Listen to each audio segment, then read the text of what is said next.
성실. 불만이라는 자를 만났습니다. 그 자는 자기와 함께 돌아가자고 저를 설득했습니다. 불만이 돌아가자고 한 이유는 이 골짜기에서는 영광을 얻을 수 없기 때문이었습니다. 더욱이 이 골짜기를 애써서 통과하는 것은 교만, 오만, 자기기만, 세상 영광과 같은 저의 모든 친구에게 불순종하는 것이며 불만이 아닌 사람들을 매우 화나게 만드는 것이고 저 자신을 바보로 만드는 것이라고 말했습니다. 크리스천. 그래요. 그래서 당신은 어떻게 대답했습니까? 성실. 저는 불만에게 그들이 나의 친족들이어서 내가 그들과 친했을지 몰라도 내가 순례자가 된 이후 그들은 나와 의절했고 나도 그들을 거절했기 때문에 그들은 나에게 더는 아무것도 아니다 라고 했습니다. 더욱이 저는 불만이 겸손의 골짜기에 대해서 잘못 알고 있다고 말해 주었습니다. 왜냐하면 겸손은 영광에 앞서고 교만은 멸망을 앞서기 때문입니다. 그래서 저는 불만이 가장 가치 있게 여기고 있는 것을 택하기보다는 차라리 가장 지혜로운 자들이 영광스럽게 여기고 있는 이 골짜기를 통과할 것이라고 말했습니다. 크리스천. 그 골짜기에서 다른 사람은 만나지 못했습니까? 성실. 예, 수치라는 자를 만났습니다. 그 자는 저의 순례길에서 만난 모든 사람 중에 가장 잘못된 이름을 가진 자였습니다. 다른 사람들은 논쟁을 조금 한 후에 마음을 돌이키지만 뻔뻔한 얼굴을 하고 있는 수치는 결코 그렇지 않았습니다. 크리스천. 왜요? 그 자가 당신에게 무엇이라 말하던가요? 성실. 말도 마세요. 그 자는 종교 자체에 대해서 반대했습니다. 그 자는 사람이 종교를 갖는다는 것은 한심하고 천하며 비열한 일이라고 말했습니다. 그리고 부드러운 양심은 남자답지 못한 것이며 허세를 부리는 자유에서 자신을 구속해 자신의 말과 행위를 돌아본다면 이 시대의 용감한 정신을 가진 자들에게서 조롱받을 것이라고 말했습니다.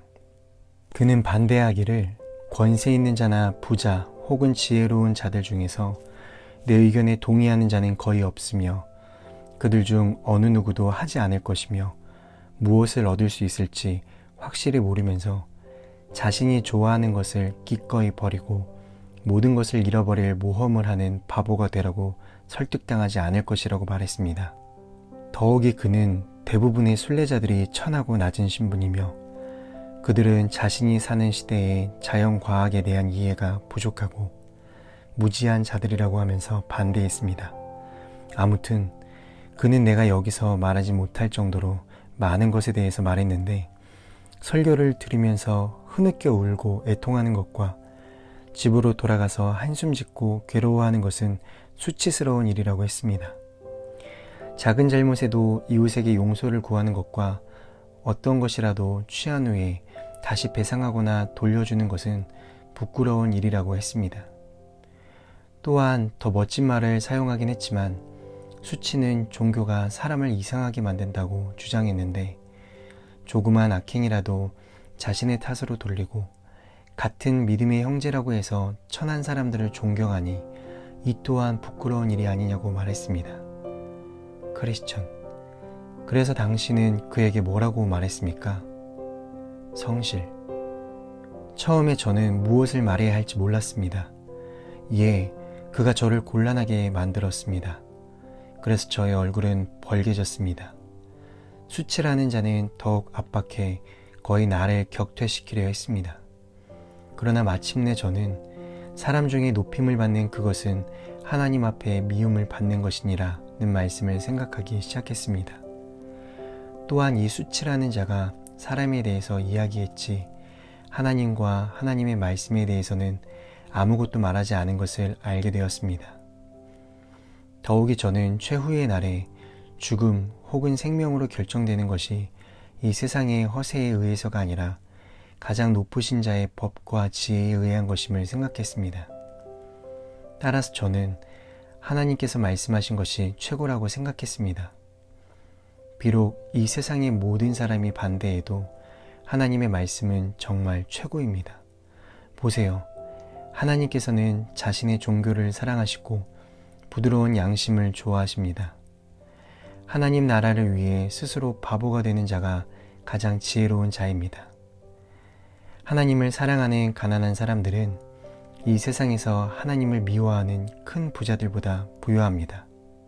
그래서 저는 저의 구원의 원수인 수치에게 수치야 물러가라, 내 주권자이신 주님을 대항하고 너를 받아들일 것 같으냐? 만약 그렇게 한다면 주께서 다시 오실 때 내가 어떻게 그분을 바라볼 수 있겠느냐? 내가 지금 주님의 길과 종들을 부끄러워한다면 어떻게 내가 그분의 축복을 기대할 수 있겠느냐? 라고 소리쳤습니다. 그러나 정말로 수치라는 자는 뻔뻔한 악인이었습니다. 제가 악착같이 그를 뿌리치려고 했으나 저를 떠나지 않고 계속 저의 귀에다 종교의 여러 가지 약점을 속삭였습니다. 그러나 마침내 저는 이 같은 수작들이 헛된 수고라고 그에게 말했습니다. 그가 경멸하는 것들은 저에게 가장 영광스러운 것이었기 때문입니다. 결국 저는 이 귀찮은 존재를 뿌리쳤습니다. 그리고 그를 떨쳐냈을 때 노래했습니다. 하늘의 부르심에 순종하는 사람들이 만나는 시험들이 다양하고 많구나. 육신을 즐겁게 하는 시험들이 오고 또 오고 새롭게 오니 지금 혹은 다른 때에 시험들에 사로잡혀 굴복되어 던져지는구나. 순례자들이여, 순례자들이여, 우리 모두 부단히 경계하고 대장부처럼 시험들을 물리치세. 크리스천, 형제여, 당신이 그 악한 자를 그토록 용감하게 물리쳤다니 기쁩니다. 당신이 말한 것처럼 그 자는 무엇보다도 나쁜 이름을 갖고 있다고 생각합니다. 그는 뻔뻔한 자입니다.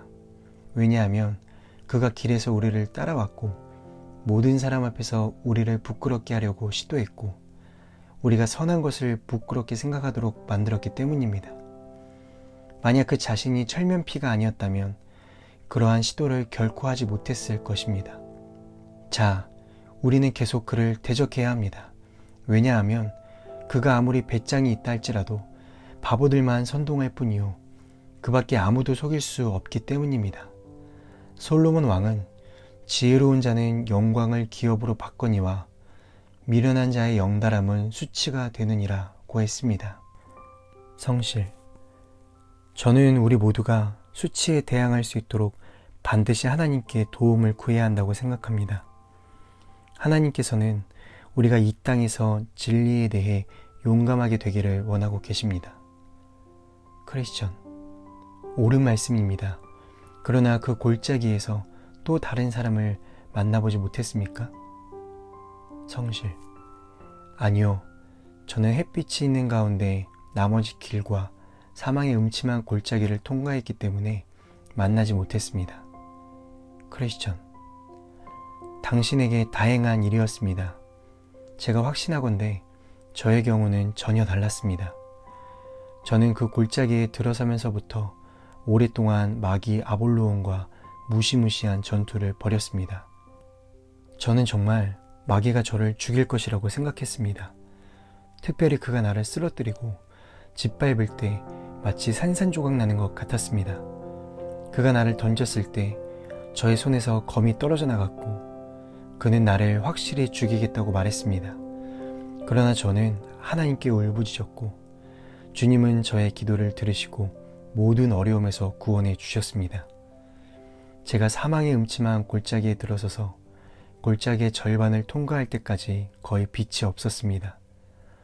저는 그곳에서 죽는 줄로 생각하고 또 생각했었습니다. 그러나 마침내 동이 텄고 태양이 떠올라서 저는 더 쉽고 평안하게 남은 길을 끝까지 갈 수 있었습니다. 52일 신앙성벽 쌓기 26번째 시간, 오늘의 주제는 불만과 수치입니다. 겸손의 골짜기는 은혜를 받은 성도가 낮아지는 곳입니다. 그러나 성도는 낮아지는 과정 속에서 어려움 때문에 불평할 수 있습니다. 그런데 성실은 겸손의 골짜기에서 불만이라는 자를 만났습니다. 즉, 불평할 수 있는 상황에서 만족하지 못하는 심령을 부추기는 시험을 만난 것입니다. 불만은 성실에게 더 이상 겸손의 골짜기를 가지 말고 돌아서서 멸망의 도시로 가서 세상 영광과 부와 쾌락을 다시 얻으라고 시험했습니다. 그러나 성실은 악한 제안들을 단호하게 거부했고 순례의 길의 마지막에 상이 있을 것이며 그 상은 세상의 어떤 부귀보다 귀한 것이라고 말하면서 유혹을 물리쳤습니다. 성실은 겸손의 골짜기에서 겸손함으로 유혹을 물리쳤습니다. 여기서 만약 성실이 겸손하지 않고 마음을 높게 가졌다면 하늘의 유업을 가치 없는 것으로 여기고 미래의 성공과 영광을 위해 세상으로 돌아갔을 것입니다. 또한 성실은 겸손의 골짜기에서 죄를 죽이는 작업을 했습니다. 불만이 성실에게 옛날 친구인 교만, 오만, 자기기만, 세상 영광으로 돌아가라고 했습니다. 성실의 친구들은 믿음이 거듭나기 전 생활 방식을 의미하는데 더 이상 자신과 관계없다고 잘라 말했습니다. 성실은 심령이 겸손했기 때문에 기꺼이 죄를 죽일 수 있었던 것입니다. 겸손의 골짜기에서 성실은 또 다른 원수인 수치를 만났습니다. 수치는 믿음 생활의 중요한 요소들을 비난하는 자입니다. 그가 비난하는 것으로 인해 신앙 고백과 신앙 생활을 부끄러워한다면 죄를 짓게 되는 것입니다. 수치는 첫 번째로 사람이 기독교의 종교를 가지는 것과 부드러운 양심을 소유하는 것이 나약하고 무기력한 자들의 행동이라고 비난했습니다. 또한 그리스도인들은 종교를 통해 자신을 얽매이게 함으로 사회에서 동떨어진 자들이라고도 했습니다. 수치가 늘어놓는 말들은 보통 세상 사람들이 그리스도인들을 향해 쏟아내는 비난들입니다. 이런 비난들은 인간적으로 매우 그럴듯한 논리를 가지고 있기 때문에 주의를 기울이지 않으면 신앙 고백을 부끄럽게 생각할 수 있습니다. 그러나 수치가 비난한 태도들은 예수를 믿으면서 필요한 은혜의 모습들입니다. 자신을 의지하지 않고 부지런히 하나님의 은혜와 도움을 구하는 것과 부드러운 양심을 가짐으로써 죄에 대해 민감하고 경건한 삶을 추구하는 것 모두 하나님께서 기뻐하시는 태도들입니다. 사회적이지 못하다고 하는 비난은 그리스도인들이 세상에 살면서 세상의 풍속에 물들지 않는 것에 대한 시기이기 때문에 부끄러워할 사항이 아닌 것입니다. 또 수치가 성실을 부끄럽게 하기 위해서 시험한 말은 그리스도인들이 설교를 들으면서 슬퍼 울기도 하며 예배가 끝난 후 탄식하고 괴로워하고 사소한 잘못에도 용서를 구하는 것과 돈을 빌린 후에 떼어먹지 않는 일들은 모두 부끄러운 일이라는 것입니다. 수치가 비난한 내용은 모두 그리스도인의 양심에 관련된 내용입니다. 우리가 거듭나게 되면 양심 역시 거듭나게 됩니다. 거듭난 후 우리의 양심은 죄의 질책을 받게 될 때 죄에 대해서 슬퍼하고 탄식하도록 되어 있습니다. 그리고 온전히 회개하기 전까지는 양심에 큰 부담이 되어서 괴로워하게 됩니다. 물론 이웃에게 잘못한 일에 대해서도 양심은 민감해져서 용서를 구하게 되고 서로 용서를 한 후에야 자유를 누릴 수 있습니다. 더욱이 그리스도인으로서 남의 것을 빌린 후에 떼어먹는다는 것은 양심을 더럽히는 일로 절대 할 수 없는 일입니다. 이처럼 그리스도인으로서 양심을 깨끗하게 지키는 것과 믿음을 지키는 것은 불가분의 관계입니다. 양심을 속이게 되면 믿음이 파산을 맞이하게 됩니다. 그래서 바울은 디모데전서 1장 19절에서 믿음과 선한 양심을 가져라. 어떤 사람들은 선한 양심을 버렸고 그 믿음에 관해서는 파산했다고 말했습니다. 수치가 그리스도인들이 반드시 가져야 할 부드러운 양심에 대해서 비난했으나 이것을 부끄러워해서는 안 되는 것입니다. 다 살펴보지는 않았지만 수치의 이런 비난들은 모두 세상의 판단과 기준에 의한 것으로 철저히 인간적인 것들입니다. 수치는 성실로 하여금 그리스도인이라는 사실을 부끄럽게 만들고 성실의 입에서 더 이상 하나님과 그리스도에 대한 이름을 언급하지 못하게 하려는 목적을 가지고 있었습니다. 그러나 성실은 하나님 말씀에서 떠나 허영에 빠지게 하려 했던 수치의 목적을 깨닫고서는 누구든지 나와 내 말을 부끄러워하면 인자도 자기 영광과 아버지와 거룩한 천사들의 영광 가운데 올 때 그를 부끄러워할 것이다 라는 말씀을 생각했습니다. 그리고 수치를 향해 구원을 방해하려는 원수야 떠나가라 고 외쳤습니다. 세상은 그리스도인들의 신앙 고백과 신실한 생활에 대해서 이렇게 비난하고 공격합니다. 그러나 우리는 수치와 같은 시험을 당할 때 하나님 중심으로 생각하고 세상과 인간적 판단으로 인한 비난을 부끄러워해서는 안 될 것입니다. 불만과 수치, 오늘 우리의 삶 속에 찾아올 수 있는 이 유혹들을 믿음으로 분별하고 이겨내는 모든 선생님들이 되시기를 축복합니다. 함께 기도하겠습니다. 하나님 감사합니다. 오늘 우리의 삶 가운데 찾아올 수 있는 유혹들, 불만과 수치에 대해서 우리가 함께 살펴보았습니다.